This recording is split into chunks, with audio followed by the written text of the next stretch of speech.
giving electricity to the people by utilizing the water as well as the lignite also. Billion years earth crust இருந்தா மட்டும்தான் மரம் lignite மாறுது. இந்த பேப்பர்ல ஒரு இன்ஜினியர் கண்டிப்பா இருப்பாரு, இந்த மைக்ல ஒரு இன்ஜினியர் இருப்பாரு, இந்த பென்ல ஒரு இன்ஜினியர் இருப்பாரு, இந்த பென்சில்ல இருப்பாரு. அந்த லிக்னைட்டை எடுத்து நம்ம ஜம்புலிங்க முதலியார் தான் அதை முதல்ல கண்டுபிடிச்சாரு. இது மாதிரி அந்த லிக்னைட் இருக்குது அப்படின்னு சொல்லிட்டு. ஐ மீன் மொத்தம் 5 டைப் ஆஃப் இண்டஸ்ட்ரீஸ் நீங்க எடுத்தீங்கன்னா உங்களுக்கு லாபகரமா இருக்கும். ஒன்று என்னன்னா ஏர், ஏன்னா every second you are breathing. Then Kamarajar மூலமாக உருவாக்கப்பட்டது தான் நம்மளுடைய நெய்வேலி லிக்னைட் கார்பரேஷன். ஒரே நாளில் சக்ஸஸ் பண்ணவே முடியாது. சக்ஸஸ் ஈஸியாக stairway, it is not a doorway. திறந்தோன்னு வரதுக்கு ஒவ்வொரு ஸ்டெப்பாக தான் நீங்கள் ஏறி போக முடியும். Hi guys, welcome back to AIM Pictures. இன்னைக்கு நாம பார்க்க போற ஷோ சக்சஸ் டாக். ஸோ இன்னைக்கு நம்ம கூட யார் இருக்காங்கன்னு பார்த்தீங்கன்னா Mister Senthilkumar, was the general manager of corporate environmentals NLC. So வணக்கம் சார். ஸோ எப்படி இருக்கீங்க? Okay sir. சார் இப்போ NLC அப்படின்னா தெரியாத நிறைய பேர் இருக்காங்க. ஸோ அப்படின்னா என்ன அப்படின்னு நீங்கள் கொஞ்சம் சொல்ல முடியுமா? Neyveli Lignite Corporation it's a power giant in South India. We are supplying electricity to all the 6 states of Southern India: Tamil Nadu, Andhra, Karnataka, Telangana, Kerala and Pondicherry. And then we are the biggest open cast mine in Asia. And then we are the first PSU to cross 1 gigawatt renewable energy solar also. And then we have planted around our team has planted around 25 million trees in and around Neyveli. Thereby we are maintaining a good environmental also. This is actually Neyveli Lignite Corporation. Without NLC, not even a single house can get electricity. It is more than 6 decades of Navaratna company, and then we are doing it in a very good manner, both financially as well as environmentally also. We are doing it in such a way that we are going to give back the mined out lands in a proper manner to the future generation. So unga journey NLC la eppadi irundhuchu, like eppadi unga journey start aachu NLC la neenga eppadi adula enter aaninga? Actually my journey started in the year 1987. Okay. As a graduate engineer trainee, and being the first batch of environmental engineering, I had the opportunity to be the person who is in charge for planting the trees also. Because Neyveli Lignite Corporation, you may be knowing that lignite is mined out using that lignite heat energy. Then we are bringing the water also. Those water we are converting into steam. That steam is actually running the turbine. That the turbine, after running the turbine it will generate electricity. Therefore we are actually giving electricity to the people by utilizing the water as well as the lignite also. But environmentally also we have to be very careful, because air and water we are actually slightly disturbing. Therefore in such a way that our air should be ambient air quality, and then our water should be palatable water, that is we have to drink in such a manner. We are taking care of all the standards of environmental pollution control board standards, and then everything is being done. Therefore no problem at all. As on date we are doing it in a better manner. Lignite and இயற்கையா கிடைக்கிற ஒரு பொருள். So இதோட advantages and disadvantages என்விரான்மெண்ட்டுக்கு என்ன மாதிரி? Lignite இயற்கையா கிடைக்கக்கூடிய பொருள். பட் ஆக்சுவலாக 20 பில்லியன் இயர்ஸ் எர்த் கிரஸ்ட்ல இருந்தால் மட்டும்தான் மரம் லிக்னைட்டாக மாறுது. அதுக்கப்புறம் இட் வில் பிகம் பிட்டுமினஸ் கோல். அதுக்கப்புறம் ஒரு மில்லியன் ஆஃப் இயர்ஸ் நீங்கள் வச்சுருந்தீங்கன்னா ஆந்த்ரசைட்டு கோலாக மாறும். But 4 forms of coal is there: peat, lignite, bituminous coal and anthracite coal. And அதுக்கப்புறம் தான் லாஸ்ட் ஒன் இஸ் டைமண்ட். அந்த மாதிரி ஆக்சுவலாக therefore நம்ம அப்படியே விட்டு வைக்க முடியாது. அந்த விட்டு வைக்க முடியாது ஏன்னா பிகாஸ் அடுத்த ஒரு 1000 இயர்ஸ்க்கு அப்புறம் லிக்னைட் அப்படியே பூமிக்குள்ளே வச்சுருந்தோம்னா இட் வில் பிகம் ஆந்த்ரசைட் கோல். அப்போ வந்து நம்ம யூஸ் பண்ணிக்கலாமான்றது இல்லாமல் அந்த லிக்னைட்டை எடுத்து நம்ம ஜம்புலிங்க முதலியார் தான் வந்து அதை வந்து முதல்ல கண்டுபிடிச்சார். இந்த மாதிரி வந்து அங்கே லிக்னைட் வந்து இருக்குது அப்படின்னு சொல்லிட்டு அவர் வந்துட்டு ஒரு போர்வெல் போடும்போது இதுக்கு தண்ணி வந்துட்டு தண்ணியோட ஒரு கருப்பு கலரில் ஒரு துகள்கள் வருது. அந்த கருப்பு கலரில் இருக்கிற துகள்கள் என்னன்றதை பார்க்கும் பொழுது அது வந்துட்டு லிக்னைட் என்ற ஒரு சோர்சஸ்ன்னு சொல்லிட்டு தென் காமராஜர் மூலமாக உருவாக்கப்பட்டது தான் நம்மளுடைய நெய்வேலி லிக்னைட் கார்பரேஷன் யூஸிங் தி சென்ட்ரல் கவர்மெண்ட் ஃபண்டு. தேர்ஃபோர் வந்து நாட் ஸ்டேட் கவர்மெண்ட் ஃபண்ட் இல்லை, சென்ட்ரல் கவர்மெண்ட் ஃபண்டை வச்சுக்கிட்டு அப்போது அந்த லிக்னைட்டை வச்சுக்கிட்டு நம்ம என்னென்னலாம் பண்ண முடியும் பார்க்கும் பொழுது கரண்ட் கொடுக்க முடியும் அப்படின்ற மாதிரி இருக்குது. ஏன்னா லிக்னைட்டை நம்ம எரிச்சோம் அப்படின்னா we will get heat energy. அந்த ஹீட் எனர்ஜியை வச்சுக்கிட்டு வாட்டரை வந்துட்டு நம்ம பைப் லைனில் கொண்டு போகும் பொழுது தென் ஆட்டோமேட்டிக்காக அது வந்து ஸ்டீமாக மாறும். ஸ்டீமாக மாறிச்சுன்னா அது வந்து that will run the turbine. Turbine will convert kinetic energy will converted into electricity.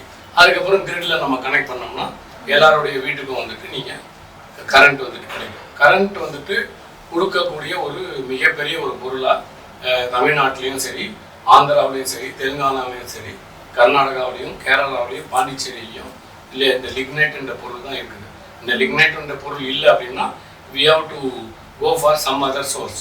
For example, oil based gas turbine நம்ம பண்ணியிருக்கலாம். பட் ஆக்சுவலாக வந்துட்டு ஆயில் பேஸ்டு கேஸ் டர்பைன்னா நம்ம ஃபாரின்லேருந்துட்டு அந்த ஆயிலை வாங்க வேண்டியிருக்கும். பட் நம்மக்கிட்ட இருக்கிற சோர்ஸை நம்ம யூஸ் பண்ணால் மட்டும்தான் நமக்கு சீப்பான இதில் வந்து எலக்ட்ரிசிட்டி நமக்கு கிடைக்கும். அதர்வைஸ் வந்துட்டு சீப்பான எலக்ட்ரிசிட்டி கிடைக்காது. Even each and every house ஹோல்டுக்கு நீங்கள் படிக்கிறீங்க இப்போ நீங்கள் இந்த இது எடுக்கிறீங்க, இந்த டிவி ப்ரோக்ராம் எடுக்கிறீங்க, எல்லாத்துக்குமே எலக்ட்ரிசிட்டி கண்டிப்பாக தேவை. எலக்ட்ரிக்கல் காட்ஜெட்ஸ் தான் எவ்ரிடே டே பை டே வந்துட்டு இன்க்ரீஸ் ஆகிட்டே இருக்குது. Therefore the demand for electricity is also day by day increase ஆகுது. அப்போ அந்த லிக்னைட்ன்ற பொருள் தான், அந்த லிக்னைட்ன்ற பொருள் வந்துட்டு 100 மீட்டருக்கு இருக்கிறத கண்டுபிடிச்சி அதை போய் மைன் அவுட் பண்ணி அதை எடுத்துகிட்டு வந்து மேலே கொண்டு வந்து வச்சு அதுக்கப்புறம் நம்ம கரண்ட்டாக மாற்றுறதுன்றது வந்துட்டு லிக்னைட் என்ற பொருள் நமக்கு இல்லைன்னா கிடைக்காது. இப்போ இந்த மைண்ட் அவுட் லேண்ட் எல்லாத்தையுமே தென் வந்து அப்படியே விட்டுட்டோம் அப்படின்னா தென் கண்டிப்பாக வந்துட்டு it will become a desert. அதுக்காக வி ஆர் ஹேவிங் வந்துட்டு சர்டன் ரெகுலேஷன்ஸ். அந்த ரெகுலேஷன்ஸ் பிரகாரம் we have to reclaim the land. அந்த ரிக்ளைம் பண்ணுற லேண்டுக்கு தான் வி ஆர் டூயிங் வந்துட்டு plantations of trees and other things. இப்போ நீங்கள் அங்கே பார்த்தீங்கன்னா நெய்வேலியில் நீங்கள் வாழணும் அப்படின்னாலே ஒரு க்ரீன் பேரடைஸில் வாழற மாதிரி இருக்கும். இப்போ நீங்களே கூட இது வந்து க்ரீன் கலரில் போட்டிருக்கீங்கன்னா பிகாஸ் க்ரீன் அண்ட் ப்ளூ இது எல்லாமே வந்துட்டு மக்களுக்கு பிடித்தமான ஒரு கலர் மோஸ்ட்லி. ஏன்னா ப்ளூ வந்துட்டு ஆகாயத்தில் இருக்குது, ஈவன் சீல இருக்குது, வாட்டரில் இருக்குது. நம்ம நேச்சரோடு இருந்தவங்க தான், ஐ மீன் ஹியூமன் பீயிங் எல்லாருமே நேச்சரோட வாழ்ந்தவங்க தான். அப்போ அதே மாதிரி வந்துட்டு அந்த க்ரீனரி இல்லை அப்படின்னா அது டெசர்ட் ஆகிடும். அதுக்காக வேண்டி we are reclaiming the land and then our team has planted around more than 25 million trees. That too வந்துட்டு டிஃப்ரெண்ட் வெரைட்டிஸ் ஆஃப் ட்ரீஸ். நீங்கள் வந்துட்டு ஒரு சும்மா மாமரம் மட்டுமே வளர்க்குறது இல்லை, ஈவன் வந்து பலாமரம் மட்டுமே வளர்க்குறது இல்லை, அதாவது ஃப்ரூட்ஸ் கொடுக்குறது மட்டுமே இல்லை. ஈவன் வந்து நீங்கள் அங்கே பார்த்தீங்கன்னா எல்லா விதமான வெரைட்டிஸ் ஆஃப் ட்ரீஸுமே நெய்வேலியில் பார்க்க முடியும். அதனால தான் அது வந்துட்டு நீங்கள் இப்போ யாராவது ஒருத்தர் கேட்டாங்கன்னா க்ரீன் பேரடைஸ் ஆன் எர்த் அப்படின்ற மாதிரி சொல்லுவாங்க. Even though people who are already retired also they don't want to go out of NLC because of the living conditions. ஏன்னா ஒரு மரத்துக்கு பக்கத்தில் நீங்கள் வாழ்ந்தீங்க அப்படின்னா தென் ஆட்டோமேட்டிக்காக வந்துட்டு யுவர் எனர்ஜி வந்துட்டு வில் ஆல்வேஸ் ஹை. அந்த மாதிரி கண்டிஷன்ஸில் இருக்கிறோம். அதனால் it is always better to live வந்துட்டு இன் அண்ட் அரவுண்ட் ட்ரீஸ். இப்போ நிறைய யூத் வந்து கவர்மெண்ட் ஜாப்ஸில் வந்து போகணும் அப்படின்ற மாதிரி இன்ட்ரெஸ்ட் நிறைய இருக்கும். அவங்களுக்கு நீங்கள் கொடுக்குற ஒரு சின்ன அட்வைஸ் அப்படின்னா என்ன? இல்லை ஆக்சுவலாக வந்துட்டு நீங்கள் பார்த்தீங்கன்னா இன்னைக்கு டேட்டுக்கு இன்ஜினியர்ஸ் தான் ரொம்ப ஜாஸ்தி. இந்தியாவில் the total number of engineers coming out is very high every year. But டாக்டர்ஸை விட ஈவன் அக்ரிகல்ச்சரல் இன்ஜினியர்ஸை விட அக்ரிகல்ச்சரல் அந்த படிக்கிறாங்க இல்லையா, பிஎஸ்சி அக்ரி படிக்கிறவங்க விட லாயர்ஸை விட ஜாஸ்தியாக வர்றவங்க இன்ஜினியர்ஸ் தான். பட் ஆக்சுவலாக everybody has to be proud enough to be an engineer. எப்படின்னா இப்போ நீங்கள் இந்த ஒரு இடம் இருக்குது, இந்த பேப்பரில் ஒரு இன்ஜினியர் கண்டிப்பாக இருப்பார், இந்த மைக்கில் ஒரு இன்ஜினியர் இருப்பார், இந்த பென்னில் ஒரு இன்ஜினியர் இருப்பார், இந்த பென்சிலில் இருப்பார், இந்த ட்ரெஸ்ஸில் இருப்பார். பட் ஒவ்வொருத்தருமே வந்துட்டு என்ன பண்ணணும்னா, ஆனால் நம்மக்கிட்ட இருக்கிற மேஜர் ப்ராப்ளம் என்னன்னா எம்ப்ளாய்மெண்ட் தான் வேணும், கவர்மெண்ட் எம்ப்ளாய்மெண்ட் தான் வேணும் அப்படின்னு நினைக்காம நம்ம வந்துட்டு எம்ப்ளாயராக இருக்கணும் அப்படின்னு நினைச்சோம்னாலே தென் ஆட்டோமேட்டிக்காக இதுவாகிடும். பேசிக் திங் வந்துட்டு என்னன்னா, அந்த காலத்துல இருந்து என்னன்னா கவர்மெண்ட் ஜாப்ல போயிட்டோம்னா எந்த விதமான ப்ராப்ளமும் கிடையாது அப்படின்ற மாதிரி இருக்கவே கூடாது. கவர்மெண்ட் ஜாப்லையும் கண்டிப்பாக ப்ராப்ளம்ஸ் இருக்குது, ஈவன் ப்ரைவேட் ஜாப்லையும் ப்ராப்ளம்ஸ் இருக்குது. பட் ப்ரைவேட் ஜாப்ல என்ன அட்வான்டேஜ் அப்படின்னா, எப்போ வேணா வந்துட்டு நம்ம கன்வீனியன்ட்டுக்கு போய்க்கலாம். கவர்மெண்ட் ஜாப்னா இந்த டைம்லேருந்து இந்த டைமுக்குள்ளே போகணும், அஷ்யூர்டாக வந்துட்டு நமக்கு வந்துட்டு மந்த்லி இன்கம் அப்படின்றது கிடைக்கும்னு சொல்லிட்டு. பட் ஈவன் வந்துட்டு இப்போ நவடேஸ் வந்துட்டு யங்கர் ஜென்ரேஷன், இப்போ ஃபார் எக்ஸாம்பிள் சைனாவிலையோ இல்லை அதர் கண்ட்ரீஸில் எடுத்துக்கிட்டிங்கன்னா, உமன் வந்துட்டு லைக்ஸ் வந்துட்டு என்டர்பிரனர்ஸ் தேன் வந்துட்டு எம்ப்ளாயி. பட் ஆனால் இந்தியாவில் எப்படின்னா, நம்ம கல்யாணம் பண்ண போகிற ஒருத்தர் வந்துட்டு கவர்மெண்ட் எம்ப்ளாயியாக இருந்தால் நம்ம சேஃப்னு நினைக்கிறோம். முதல்ல மக்கள் ஐ மீன் லேடிஸோட மைண்ட் செட்டப் வந்துட்டு நான் I will Mary only entrepreneurs மட்டும் அப்படின்ற மாதிரி ஆனாலே தென் ஆட்டோமேட்டிக்காக வந்துட்டு இந்த கவர்மெண்ட் ஜாபை எதிர்பார்த்து மக்கள் கண்டிப்பாக இருக்கவே மாட்டாங்க. ஏன்னா huge volume of business opportunity இருக்குது இந்தியாவில், வந்துட்டு ஹியூஜ் மார்க்கெட் இருக்குது. இப்போ இன்கேஸ் வந்துட்டு இந்தியாவிலிருந்து ஜப்பானுக்கு ரா மெட்டீரியல் போகுது, அங்கேருந்து ஃபினிஷ்டு ப்ராடக்ட், ஜப்பானில் அந்த பொருள் வாங்குறதுக்கான ஆளே கிடையாது, அந்த ஃபினிஷ்டு ப்ராடக்டை இங்கே கொண்டு வராங்க. அந்த ஃபினிஷ்டு ப்ராடக்ட்டுக்கு மார்க்கெட் இங்கே தான் இருக்குது. அதே மாதிரி நீங்கள் பார்த்தீங்கன்னா 1,65,000 ப்ராடக்ட் இருக்குது. Even Japan is ready to give the technology, இங்கேயே நீங்கள் பண்ணிக்கோங்கன்னு கூட சொல்கிறாங்க. பட் ஆனால் இங்கே வந்து என்டர்பிரனர்ஷிப் எடுக்கிறதுக்கு மக்கள் வந்து தயங்குறாங்க. ஏன் தயங்குறாங்கன்னா, ஃபியர் ஆஃப் ஃபெயிலியர். நம்ம வந்து எடுத்தோம், நம்ம வந்து ஒரு பொருள் வந்து ஒரு இன்வெஸ்ட்மெண்ட் பண்ணோம், அந்த இன்வெஸ்ட்மெண்ட் பண்ணும்போது நஷ்டம் ஆயிடுச்சுன்னு வச்சுக்கோங்க, தென் நம்ம வந்துட்டு திருப்பி எல்லாருமே நம்ம சத்தம் போடுவாங்க. அதுக்கு பெட்டராக ஒரு கவர்மெண்ட் ஜாபில் போய் நம்ம சேர்ந்துட்டோம்னா நமக்கு வந்துட்டு ஃபுல்லாக உண்டு, ஈவன் வந்துட்டு பென்ஷன் கிடைக்கும் அப்படின்றது. பட் மைண்ட் வந்துட்டு இப்போ இவங்களெல்லாம் அப்படிலாம் கிடையாது. சைனாவிலலாம் எப்படின்னா தே வில் லைக் வந்துட்டு ஒன்லி என்டர்பிரனர்ஸ் தான். ஈவன் வந்துட்டு யாரெல்லாம் வந்துட்டு கவர்மெண்ட் எம்ப்ளாயா இல்லையோ அவங்க தான் மேரி பண்ணிப்பாங்க. ஏன்னா அது வந்துட்டு ஃப்ரீடம் இருக்கும். பட் இதில் வந்துட்டு ஃப்ரீடம் இருக்கவே இருக்காது. கவர்மெண்ட் ஜாப்ஸில் நிறைய ரெஸ்ட்ரிக்ஷன்ஸ் இருக்கும், அந்த மாதிரி இருக்கும். அந்த மாதிரி இல்லாமல் இருக்கணும்னா, சப்போஸ் யூத் எல்லாருமே என்ன நினைக்கணும்னா, I want to become an entrepreneur, அந்த ஃபியர் ஆஃப் ஃபெயிலியரை போக்கணும், நம்ம ப்ரௌடாக இருக்கணும், பி ப்ரௌட். ஐ மீன் என்னுடைய நாலேஜ் வந்துட்டு I will utilize in such a way that பர்டிகுலராக நானே சொல்லணும்னு நினச்சேன். ஐ மீன் மொத்தம் 5 டைப் ஆஃப் இண்டஸ்ட்ரீஸ் நீங்கள் எடுத்தீங்கன்னா உங்களுக்கு வந்துட்டு லாபகரமாக இருக்கும். ஒன்று வந்துட்டு என்னன்னா ஏர், ஏன்னா எவ்ரி செகண்ட் வந்து யூ ஆர் ப்ரீத்திங். தேர்ஃபோர் அந்த ஏர் சம்பந்தமான எந்த ஒரு இண்டஸ்ட்ரியாக இருந்தாலுமே கண்டிப்பாக இன்னும் கொஞ்ச நாள் நீங்கள் என்ன நினைக்கணும்னா ஆக்சிஜனே விலை கொடுத்து வாங்குற மாதிரி தான் இருக்கும். ஈவன் கொரோனாவிலே நீங்கள் வந்துட்டு எவ்வளோ விலை கொடுத்து வாங்கினீங்கன்றது தெரியும், அதே மாதிரி வரும். அப்போ அந்த மாதிரி கண்டிஷன்ஸில் ஏர் சம்பந்தமான பிஸ்னஸ் எடுத்தீங்கன்னா லாபகரமாக இருக்கும். அடுத்து வந்துட்டு ஒவ்வொரு நாளுமே வந்துட்டு ஒரு 7 டம்ளர் ஆஃப் வாட்டராவது நீங்கள் குடிச்சாகணும் எல்லா இண்டிவிஜுவல்ஸுமே. அப்போ வாட்டர் சம்பந்தமான விஷயங்கள் நீங்கள் இண்டஸ்ட்ரி எடுத்தீங்கன்னா, ஃபார் எக்ஸாம்பிள் வந்துட்டு பாட்டில்டு வாட்டரு இல்லை வாட்டர் பியூரிஃபிகேஷனு இல்லை அந்த மாதிரி எந்த ஒரு விஷயம் எடுத்தால் கூட கண்டிப்பாக வந்துட்டு ஜெயிச்சிடலாம். நெக்ஸ்ட் வந்து ஃபுட்டு வந்துட்டு 3 வேளை நீங்கள் கண்டிப்பாக சாப்பிட்டாகணும். But India is having a very big population, அந்த வந்து ஃபுட்டி ஆல்சோ. அப்போ ஃபுட் சம்பந்தமான எந்த ஒரு இண்டஸ்ட்ரீஸில் பிஸ்னஸ் நம்ம எடுத்தோம்னாலும் லாபகரமாக இருக்கும். 4th ஒன் வந்து power, that is what we are doing it. ஏன்னா பவர் வந்துட்டு டே பை டே இன்க்ரீஸ் ஆகிட்டே இருக்கிறதுனால எனர்ஜி வந்துட்டு ரொம்ப ரொம்ப தேவை. இந்த பவர் சம்பந்தமான இது ஐ மீன் இண்டஸ்ட்ரீஸில் இருந்தீங்கன்னா இன்வெர்ட்டரு, டிரான்ஸ்ஃபார்மர் மேனுஃபேக்சரர்ஸு, இல்லை வந்துட்டு நம்ம வந்துட்டு தெர்மல் பவர் பிளான்ட்டில் டர்பைன் மேனுஃபேக்சரர்ஸு, பாய்லர் மேனுஃபேக்சரர்ஸு, இந்த மாதிரிலாம் நம்ம போனோம்னா லாபகரமாக இருக்கும். 5th ஒன் வந்து என்டர்டெயின்மெண்ட்டு. இந்தியா வந்து ஹியூஜ் பாப்புலேஷனு. இந்த கிரிக்கெட்டில் போனவங்க, ஈவன் வந்துட்டு ஐபிஎல், ஈவன் வந்து ட்ரீம் 11, ஈவன் வந்துட்டு இவங்க ஐ மீன் ஃபுட்பாலில் போனவங்க, எனி என்டர்டெயின்மெண்ட், சினிமாவில் போனவங்க எல்லாமே வந்துட்டு சக்ஸஸ்ஃபுல்லாக தான் இருப்பாங்க. There are huge opportunity for people யூத்துக்கு. பட் ஒன்லி ப்ராப்ளம் வந்து அவங்க அந்த ஃபியர் ஆஃப் ஃபெயிலியர் தான். ஒரே நாளில் வந்து சக்ஸஸ் பண்ணவே முடியாது. சக்ஸஸ் வந்துட்டு ஈஸியாக stairway, it is not a doorway. திறந்தோன்னு வரதுக்கு ஒவ்வொரு ஸ்டெப்பாக தான் நீங்கள் ஏறி போக முடியும். தேர் வில் பி ஆல்வேஸ் வந்துட்டு ஃபெயிலியர் ஆகிறதுக்கான வாய்ப்பு இருக்கும். ஃபெயிலியர் ஆனோம்னா டப்புன்னு வந்து நம்ம வந்து என்ன பண்ணிடக்கூடாது, டிமோட்டிவேட் ஆகக்கூடாது.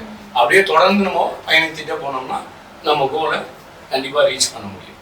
என்எல்சின்றது எப்போ ஸ்டார்ட் ஆச்சு, எப்போ ஸ்டார்ட் ஆச்சு, எதுக்காக அது ஸ்டார்ட் ஆச்சு, இல்லை என்எல்சின்றது வந்துட்டு இந்த இயர் 1957 ஸ்டார்ட் ஆயிடுச்சு. நெய்வேலி லிக்னைட் கார்பரேஷன் ஸ்டார்டட் வந்துட்டு இந்த இயர் 1957 இட்செல்ஃப். அதுக்கப்புறம் 62ல வந்துட்டு நம்ம தெர்மல் பவர் பிளான்ட் அதை மாற்றணும். ஐ மீன் எலக்ட்ரிசிட்டியும் ப்ரொடியூஸ் பண்ண ஆரம்பித்தோம். மோர் தென் 65 இயர்ஸ் 68 இயர்ஸ் ஆயிடுச்சு ஆக்சுவலாக. தெர் ஆர் ஆல்மோஸ்ட் வந்து பார்த்தீங்கன்னா ஒரு 2000 இன்ஜினியர்ஸ்க்கு மேலே வந்துட்டு அங்கே ஒர்க் பண்ணுறாங்க. அவங்க அந்த 2000 இன்ஜினியர்ஸுமே வந்துட்டு டெக்னிக்கலி சவுண்ட்னஸ் இல்லை இன்ஜினியர்ஸ் மட்டும்தான். எதனால் ஸ்டார்ட் ஆயிடுச்சுன்னு சொன்னால் அங்கே தான் வந்துட்டு அந்த ரிசோர்ஸ் இருக்குது, லிக்னைட்டுன்ற ஒரு ரிசோர்ஸ் இருக்குது. அந்த லிக்னைட்டுன்ற ரிசோர்ஸை வச்சுக்கிட்டு நம்மளால் கரண்ட் ப்ரொடியூஸ் பண்ண முடியும். ஈவன் சிமெண்ட் பிளான்ட்டுக்கு வந்துட்டு லிக்னைட்டு பிடிச்சி அவனும் வந்துட்டு பாய்லரை எரிக்க முடியும். So many other even fertiliser also we have produced. And then பிஎன்சின்னு சொல்லிட்டு briquetting and carbonisation plant. Even tea இருக்கு இல்லையா, அந்த காலத்தில் வந்துட்டு டீக்கு வந்துட்டு அந்த அடுப்பில் வந்துட்டு லிக்னைட் கறியை தான் போடுவாங்க. அதை வச்சு தான் வந்துட்டு அவங்க வந்துட்டு என்ன நிதானமாக எரியும். நீங்கள் ஜஸ்ட் லைக் தட் வந்துட்டு வேறு ஏதாவது ஒரு பேப்பரோ இல்லைனா வந்துட்டு வுட்டோ போட்டோம்னா சீக்கிரமாக எரிஞ்சிடும். லிக்னைட் கறினா அது மாதிரி ஃபெர்டிலைசர் நாங்கள் ப்ரொடியூஸ் பண்ணிட்டு இருந்தோம். கிளே வாஷிங் பிளான்ட் இருந்தது. And then so many other benefits are also there. அதனால லிக்னைட் இருக்கிறதுனால 1957 ஸ்டார்ட் ஆயிடுச்சு. அதான் நான் சொன்னேன் இல்லையா ஆல்ரெடி, ஜம்புலிங்க முதலியார் வந்து கண்டுபிடிச்சாங்க. அதுக்கப்புறம் வந்துட்டு எல்லாருமே டெஸ்ட் பண்ணாங்க. டெஸ்ட் பண்ணும்போது பெரிய huge volume of lignite reserves இருக்குதுன்னு தெரிய வந்தது. தென் வந்துட்டு அதுக்கு ஃபண்ட் ஆகும். ஏன்னா வந்துட்டு 4 இயர்ஸ் ஆகும். ஐ மீன் நம்ம பள்ளம் தோண்ட ஆரம்பிச்சாகணும். 100 மீட்டர் நம்ம பள்ளம் தோண்டணும்னா அந்த காலத்தில் இருக்கிற எக்யூப்மெண்ட்ஸ் இந்த காலத்தில் இருக்கிற மாதிரி ஜேசிபி அதெல்லாம் இல்லை. அப்போ ஆட்டோமேட்டிக்காக வந்துட்டு மேனுவலாக தான் தோண்டியிருப்பாங்க. அப்போ அந்த மாதிரி தோண்டும் பொழுது நமக்கு வந்துட்டு 4 இயர்ஸ் ஷூராக அந்த கறி வந்துட்டு கண்டுபிடிக்கிறதுக்கு ஆகிருக்கும். அந்த ஒரு பர்சிவரன்ஸ் கண்டிப்பாக இருந்ததுனாலையும் ஏன்னா ஒன்ஸ் நம்ம தோண்டும் பொழுதே கூட வந்துட்டு அது வந்து ஒரு ஆர்டிஃபிஷியல் அக்குஃபையர். அதில் வந்து வாட்டர் மேலவே இருக்குது, கீழே தான் வந்துட்டு லிக்னைட் இருக்குது. அப்போ அந்த வாட்டர் பம்ப் அவுட் பண்ணால் தான் நம்ம என்ன பண்ண முடியும், இது பண்ண முடியும். அப்போ அந்த வாட்டர் வேறு அவைலபிலிட்டி இருக்கிறதுனால தென் வி தாட் வந்துட்டு we can utilize to produce power. Lignite அங்கே இருக்கிறதுனால நம்ம வந்துட்டு இது பண்ணணும். இப்போ இதே லிக்னைட் வந்துட்டு ஆந்திராவிலையோ இல்லை கர்நாடகாவிலேருந்து அங்கே போய் நம்ம வந்து ஸ்டார்ட் பண்ணணும். ஸோ இன்னும் எவ்வளோ நாள் வந்து என்எல்சி நீடிக்கும், அதோட லைஃப் ஸ்பேன் எவ்வளோ வருஷம் இருக்கு? என்எல்சி வந்துட்டு நிறைய புது விஷயங்கள் போயிட்டு இருக்கோம் ஆக்சுவலாக. ஈவன் இப்போ வி கேம் அவுட்டு. இப்போ வந்து ஃபார் எக்ஸாம்பிள் பார்த்தீங்கன்னா தெர்மல் பவர் பிளான்ட்லேருந்து ரினியூவபிள் எனர்ஜியாக போகிறோம், சோலார் பவர் பிளான்ட் போகிறோம். நெய்வேலி வந்துட்டு இட் வில் சர்வை மோர் தென் 65 இயர்ஸ்க்கு மேலே சர்வை பண்ணியாச்சு. ஷூராக வந்து 100 இயர்ஸ்க்கு மேலே சர்வை பண்ணணும். ஏன்னா it will reach centenary celebrations also. ஏன்னா அந்தளவுக்கு வந்துட்டு it's a drizzle triple rating company. And then நாங்கள் வந்துட்டு என்ன பண்ணியிருக்கிறோம்னா 3 டிஜிட்டில் டேர்ன் ஓவர் இந்த கம்பெனியை 5 டிஜிட் டேர்ன் ஓவராக மாற்றி இப்போ கொடுத்துட்டு வந்துருக்கோம். அதே மாதிரி வந்துட்டு every one will do it also. Even for your information, இந்த சோலார் எனர்ஜி இருக்கு இல்லைங்களா, இந்த சோலார் எனர்ஜியை வந்துட்டு இப்போ இருக்கிற இந்த கண்ணாடி எல்லாமே சோலார் பவர் பேனலாக மாறிடும் இன்னும் கொஞ்சம் நாளில். அதாவது பில்டிங் இன்டெகிரேட்டட் பேனல்ஸ் மாறிடும். இதுவே வந்துட்டு இட் வில் ப்ரொடியூஸ் இந்த கரண்ட்டை லைட்டை வச்சுக்கிட்டு இட் வில் ப்ரொடியூஸ் வந்துட்டு கரண்ட். அந்த மாதிரி ஈவன் வந்துட்டு there is a possibility all the car bonnet இருக்கு பாருங்க, அந்த பேனட் எல்லாத்துலேயுமே சோலார் பேனல் போட்டுருவாங்க. அந்த மாதிரி சோலார் பேனல் போடும் பொழுது என்ன ஆகிடும்னா கரண்ட் வந்துட்டு வந்துடும். இந்த ஆயில்ன்றதே தேவைப்படாது. தட்ஸ் வை வந்துட்டு ஒபேக் கண்ட்ரிஸ் எல்லாருமே இந்தியாவில் வந்துட்டு சோலார் போடணும்னு வராங்க. எப்படின்னா ஆயில் வந்துட்டு இனிமேல் நமக்கு யாருக்குமே தேவைப்படாது. அந்த பெட்ரோல் டீசல் மூலமாக இருக்கிற டிரான்ஸ்போர்ட்டேஷன் விட்டுட்டு எலக்ட்ரிக்கல் வெஹிக்கிள் டிரான்ஸ்போர்ட்டேஷன் 2030 வரணும் அப்படின்றது பிரைம் மினிஸ்டருடைய மிஷன்லேயே இருக்குது. ஏன்னா பிகாஸ் 2030 நம்ம கார்பன் ஃபுட் பிரிண்ட்டை ஒரு அளவுக்கு குறைக்கணுன்றது அவர் கமிட் பண்ணிட்டு வந்திருக்கிறாரு யுனைடெட் நேஷன்ஸோட. தேர்ஃபோர் வந்துட்டு there is a huge possibility for electricity as well as வந்துட்டு அதுக்கு ரிசோர்ஸ் வந்துட்டு லிக்னைட் தான். அந்த மாதிரி கண்டிஷன்ஸில் it will survive for more than 100 years. Technology அட்வான்ஸாக மாறும். Okay sir. சார் இவ்வளோ வருஷம் நீங்கள் வந்து இந்த மாதிரி ஃபீல்டில் இருந்திருக்கீங்க, நிறைய விஷயம் பார்த்துருப்பீங்க. ஸோ அந்த மாதிரி யங்ஸ்டர்ஸ்க்கு ஒரு சின்ன அட்வைஸ் உங்களோட எக்ஸ்பீரியன்ஸ்ல இருந்து லைஃப்ல அப்படின்னு என்ன தெரியும்? இல்லை, யங்ஸ்டர்ஸ் அதான் ஃபியர் ஆஃப் ஃபெயிலியர் பற்றி நம்ம யோசிக்கவே கூடாது. பர்டிகுலர்லி நான் கவர்மெண்ட் ஜாப் தான் போகணுன்றது நினைக்காதீங்க. நீங்கள் வந்துட்டு ஏதாவது ஒரு இண்டஸ்ட்ரீஸை சூஸ் பண்ணீங்கன்னா அது வந்து உங்கள் ஃபேஷனோட சூஸ் பண்ணுங்க. அந்த பேஷன் வந்துட்டு கண்டிப்பாக வந்துட்டு வரும். ஐ மீன் ஒரு ஸ்டேஜில் வந்துட்டு நம்மளால் போக முடியாமல் போகும். அந்த சமயத்தில் என்ன பண்ணணும், you have to take a small diversion, திருப்பி போய் அந்த பக்கம் ரீச் ஆகி வரலாம். அந்த மாதிரி கண்டிஷன்ஸில் தான் நீங்கள் பார்க்கணும். ஃபார் எக்ஸாம்பிள் வந்து நீங்கள் தோனி பார்த்தீங்கன்னா அவர் பேசிக்கலி ஈஸியாக ஃபுட்பால் பிளேயர். பட் ஆனால் ஃபுட்பால் வந்துட்டு இந்தியாவில் இருந்தோம்னா சக்ஸஸ்ஃபுல்லாக ஆக முடியாதுன்ற மாதிரி அவர் ஒரு ஸ்டேஜில் நினச்சிருக்கலாம். இல்லை அவருடைய டீச்சர்ஸோ இல்லை வந்து மென்டார்ஸோ ஃபுட்பாலில் இருக்கிறது வந்து ஐ மீன் இந்தியாவில் வந்துட்டு மிகப்பெரிய ஒரு ஃபேன் பேஸை கிரியேட் பண்ணக்கூடிய விஷயம் இல்லை. அப்படின்னும் போது சேஞ்ச் டு கிரிக்கெட் சேஞ்ச் ஆகி தென் அதுக்கப்புறம் கிரிக்கெட்டில் மிகப்பெரிய இதுவாக வளர்ந்து இன்னைக்கு வந்துட்டு ஃபுட்பாலோடைய இது நடக்குது இல்லையா, தட் இஸ் ஐபிஎல் மாதிரி ஃபுட்பால் கிளப் நடக்குது இல்லைங்களா, அதுக்கு வந்துட்டு அவர் வந்து ஸ்பான்சர் பண்ணுறாரு. Even Sachin Tendulkar is sponsoring. அதனால் வந்துட்டு என்னென்னா நம்ம வந்துட்டு எந்த மாதிரி போகணுன்றது ஒன்று, நம்ம அதுக்கு வந்துட்டு ஒரு 2-3 plan A, plan B, plan சின்னு வச்சுக்கணும். பட் சக்ஸஸ் வந்துட்டு நம்ம என்ன டார்கெட்டை போய் ரீச் பண்ணுறோமோ அது பண்ணிக்கணும் ஆக்சுவலாக. பட் எனக்கு தெரிஞ்ச வந்து பார்த்தீங்கன்னா இன்னைக்கு இந்தியாவில் வந்துட்டு இன்ஜினியர்ஸ்க்கு ஹியூஜ் ஆப்பர்ச்சுனிட்டிஸ் இருக்கு. இந்தியாவில் இன்ஜினியர்ஸ்க்கு ஹியூஜ் ஆப்பர்ச்சுனிட்டிஸ் இருக்கு. பட் ஒன்லி திங் இஸ் அவங்க என்டர்பிரனராக மாறினா மட்டும்தான். அதாவது ஃபாரின்லேருந்து வர பொருள், ஐ மீன் என்னென்ன பொருள்லாம் நம்ம இம்போர்ட் பண்ணுறோம்னு பார்க்கணும். அந்த இம்போர்ட் பண்ணுற பொருளை ரா மெட்டீரியல் தவிர இந்த மற்ற எல்லா பொருளையுமே நம்ம என்ன பண்ணணும், இந்தியாவிலே தயார் பண்ணுற மாதிரி இருக்கணும். வி ஷுட் நாட் இம்போர்ட் வந்துட்டு ஃபினிஷ்டு ப்ராடக்ட்ஸ். இந்த ஃபினிஷ்டு ப்ராடக்ட் நம்ம ஒரு ஃபார் எக்ஸாம்பிள் ஃபினிஷ்டு ப்ராடக்ட் இங்கே கொண்டு வந்து இறக்கிறதுனால வேண்டி நமக்கு வந்துட்டு என்னன்னா அவனுக்கு தான் வந்து வேலை வாய்ப்புகள் ஜாஸ்தியாக இருக்கும். நீங்கள் எப்படி வந்துட்டு இவ்வளோ பெரிய ஹியூஜ் பாப்புலேஷனில் ஷூராக வந்துட்டு ஹியூஜ் மார்க்கெட் இருக்கும். பட் ஃபினிஷ்டு ப்ராடக்டாக இல்லாமல் அந்த பர்டிகுலர் ப்ராடக்ட்டு ஏதோ ஒரு கண்ட்ரியில் வருது. இப்போ சப்போஸ் இந்த பேப்பர் இருக்குது, இந்த பேப்பராக நான் வாங்க மாட்டேன் ரைட்டுங்களா, இது ரா மெட்டீரியல் நான் வாங்கிப்பேன், அந்த டெக்னாலஜியை நான் இங்கே வாங்கிப்பேன். அந்த டெக்னாலஜி வச்சுக்கிட்டு இங்கே ஒரு ஃபேக்ட்ரி நீங்கள் ஆரம்பிச்சிங்கன்னா தென் வந்துட்டு நான் இந்த பேப்பரை வாங்குவேன் அப்படின்ற ஒரு மென்டாலிட்டியில் நம்ம போயிட்டோம் அப்படின்னா தென் ஆட்டோமேட்டிக்காக இதுவாகிடும். அதுதான் வந்துட்டு இப்போது ஃபார் எக்ஸாம்பிள் பார்த்தா government of India also planning make in India கான்செப்ட்னு ஒன்று சொல்கிறாங்க. அதாவது எப்படின்னா நம்ம ஈவன் தோ ஃபாரின் கண்ட்ரிஸ் வந்துட்டு எலக்ட்ரிக்கல் வெஹிக்கிளுடைய ப்ராடக்ட் எல்லாத்தையுமே வாங்கி வந்தால் கூட நம்ம வந்துட்டு இங்கே தயார் பண்ணணும், இங்கே ஒரு ஃபேக்ட்ரி வச்சு தயார் பண்ணணும். அப்போ தான் நம்ம வந்துட்டு ஒத்துப்போம். அப்படி இல்லைன்னா நம்ம என்ன பண்ண வேணாம், வேண்டாம், நீங்கள் ஃபினிஷ்டு ப்ராடக்டை வாங்காமல் அந்த ஃபினிஷ்டு ப்ராடக்டை யங்ஸ்டர்ஸ் எல்லாரும் இங்கேயே உருவாக்குற மாதிரி நினைச்சாங்கன்னா நெட்டில் போய் பார்த்தீங்கன்னா என்னென்னலாம் இந்தியாவில் ஃபினிஷ்டு ப்ராடக்ட்ஸ் வருதுன்னு தெரியும். அந்த ஃபினிஷ்டு ப்ராடக்ட்ஸை இங்கே வாங்கக்கூடாது. அதை வந்துட்டு ரா மெட்டீரியலை வாங்கி நம்ம இங்கே உருவாக்கி நம்ம கொடுத்தோம்னா ஷூராக லாபகரமாக தான் இருக்கும். அது அந்த மாதிரி ஒரு விஷயங்கள் வந்துட்டு ஈவன் டெக்னாலஜி கூட நம்ம ட்ரான்ஸ்ஃபர் பண்ணிக்கலாம். ஃபாரின்ல வந்துட்டு டெக்னாலஜி வந்துட்டு we can transfer, easily transfer. நெட்டில் பார்த்தீங்கன்னா தெரியும், so many டெக்னாலஜி வந்துட்டு we can transfer. அந்த மாதிரி டெக்னாலஜி இங்கே ட்ரான்ஸ்ஃபர் பண்ணிட்டு யங்ஸ்டர்ஸ் வந்து என்ன பண்ணணும்னு என்டர்பிரினர்ஷிப்பாக போகணும். என்டர்பிரினர்ஷிப்பாக போனோம்னா தென் ஷூராக வந்துட்டு இதுவாகும். இந்தியாவில் வந்துட்டு என்டர்பிரினர்ஷிப்புக்கு ஹியூஜ் ஆப்பர்ச்சுனிட்டி இருக்குது. இப்போ பார்த்தீங்கன்னா நிறைய எம்எஸ்எம்இ லோன்ஸ் தராங்க. ஈவன் கவர்மெண்ட் இஸ் கிவிங் வந்துட்டு இந்த லோன்ஸு. இந்தியாவில் இருக்கிற ஐ மீன் மணியை வந்துட்டு இந்தியாவுக்குள்ளேயே ரொட்டேட் பண்ணாலே ஹியூஜ் வால்யூம் ஆஃப் பிஸ்னஸ் வந்துட்டு இருக்குது. யங்ஸ்டர்ஸ் வந்துட்டு அந்த ஒரு இது இருக்கணும், நான் கவர்மெண்ட் ஜாபில் மட்டும்தான் போவேன் அப்படின்னு இல்லாமல் நான் வந்துட்டு ஒரு எம்ப்ளாய்மெண்ட்டை உருவாக்குவேன் அப்படின்ற மாதிரி இருக்கணும். குளோபல் பற்றின நிறைய இன்ஃபர்மேஷன், அது இல்லாமல் என்வரன்மெண்ட் அவேர்னஸ் எல்லாம் கொடுத்துருக்காரு. அது மட்டும் இல்லாமல் யூத்துக்கு ஓகே வெறும் கவர்மெண்ட் ஜாப் மட்டுமே கிடையாதுன்னு சொல்லிட்டு ஆண்டர்பிரினர்ஸாக இருக்கலாம் அப்படின்னு சொல்லிட்டு ஒரு நல்ல விஷயத்த வந்து நம்ம கிட்ட ஷேர் பண்ணியிருக்காரு. Thank you sir.